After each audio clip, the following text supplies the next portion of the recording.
The story begins not with a hero, but with a broken man on a broken coast. Old man Kaito returned to the tiny, forgotten fishing village of his childhood, a place of gray skies and grayer memories after his life in the city collapsed. A failed business, a quiet divorce, a hollowing loneliness. He carried it all in the slump of his shoulders as he walked the familiar, crumbling cliffs. The village was dying. The sea, once generous and blue, was now a barren, silted brown, stripped of life by decades of overfishing and careless trawlers from bigger towns. The docks, where his father once sang while mending nets, were rotten and silent. The only thing more vast than the empty horizon was the emptiness inside him. He'd come to the end of the world to disappear. For months, Kaito did just that. He lived in his family's old, damp cottage, staring at the wall, the weight of his past failures a stone in his gut. The villagers, weary with their own lost hopes, left him alone. One dawn, driven by a restlessness he couldn't name, he walked down to the lifeless water's edge. He saw a single pale child skipping a stone across the murky flatness. No splash of fish, no scuttle of crabs, just dead silence. In that moment, his personal failure seemed to mirror the failure of this entire place. It wasn't just that he had nothing to live for. It was that he was surrounded by proof that things could die and never come back. But then, kneeling in the muck, his hand brushed against something. Not a shell, but a small, spiky ball. A sea urchin skeleton, bleached white and fragile. A relic of a thriving past. A memory, crisp as salt air, hit him. His grandfather's voice, telling him how the urchins were the ocean's gardeners, how a healthy forest of seaweed needed these spiny creatures.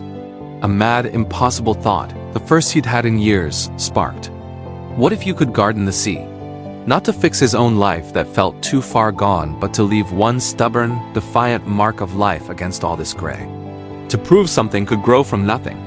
The next day, with the last of his savings, he bought a cheap second-hand wetsuit, a rusty knife, and a small boat with a sputtering engine. He began alone, a figure of ridicule to the few fishermen left. He dove into the cold, barren water, cutting away the suffocating, invasive seaweed that choked the seabed. He gathered the few surviving urchins he could find, moving them to cleaned patches.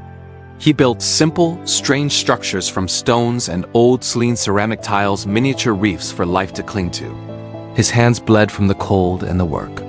The first winter was a brutal war of attrition. Storms destroyed his early structures. Doubt was a constant, icy companion. He'd surface from a dive, seeing no change, and feel the old hollow ache. But he kept going. The discipline of failure, the act of getting up every day, even when you expect to fall, was a muscle he'd already developed. He just pointed it at the water. Then, a tiny green shoot. A single blade of native kelp taking root on a stone he'd placed.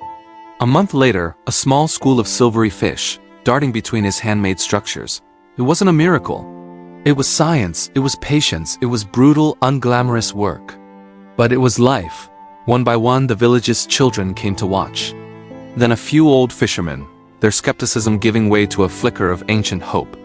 They started to help, donating old pots for lobster shelters, mending his boat, sharing stories of where certain reefs used to be.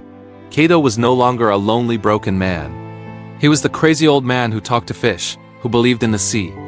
He had become a purpose. Years bled into this ritual. The Great Coast began to tell a new story. The brown water slowly clarified to a green, then a teal.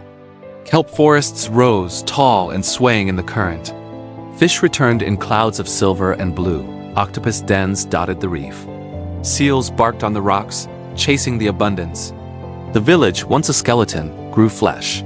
Ecotourists came to snorkel in the garden sea.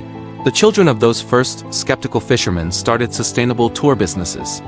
The silence was replaced by the sounds of life-lapping waves against healthy shores, the cries of seabirds, the laughter of visitors. Kaito is an old man now, his back bent from 10,000 dives. He still goes out every morning, not because he has to, but because he wants to. He sits in his boat, looking at the thriving, sparkling water, a world he remembers as dead. He does not see a CEO or a visionary. He sees a man who was once so lost, he thought the only gift he could give the world was his absence. He was wrong. His story went viral not because it's a fairy tale, but because it's an instruction manual for the soul. Your rock bottom is not a grave. It is the most solid ground you will ever have to build upon. When you feel you have nothing left to give, that is the precise moment you are light enough to start. Don't try to fix your whole life in a day. Don't stare at the barren, endless ocean. Find your 1 square meter of barren seafloor, clean it, plant 1 seed, guard it. Your comeback is not a loud, dramatic return to a former glory. It is the quiet, daily act of turning your pain into a place where something else can live. Start your garden. 1 stone, 1 seed, 1 day at a time. The tide will turn.